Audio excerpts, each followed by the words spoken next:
Akak ni tadi dia tanya saya. Dia kata saya datang dalam 4 orang ni. Nak kena order apa ni? Nak order macam mana ni? Saya kata kat dia, ambil je talam yang 3-4 orang punya ni. 3-4 pack sebenarnya kan. Talam asam pedas dia pilih. Dia kata banyak sangat lauknya kan. Sebab dia makan 3-4 orang. Dia kata banyak. Jom kita tengok sikit apa lauk dia ada ni. Dalam ni ada telur dadah, ada asam bicit, ada ayam asam pedas. Sayur pula dia pilih sayur gula lemak pucuk ubi ni.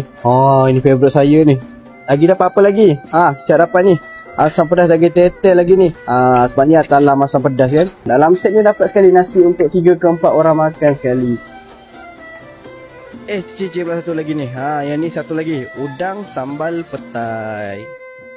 Jadi dah siap dah kita punya talam asam pedas 3 ke 4 pairs. Abang kakak rasa macam mana? Banyak ke sikit portion macam ni? Kalau nak lagi kepastian abang main atas sini bang. Kita makan dekat talam Taman Gajah Utama. Kalau kamu berpadu ni, lunch boleh, dinner boleh. Let's go.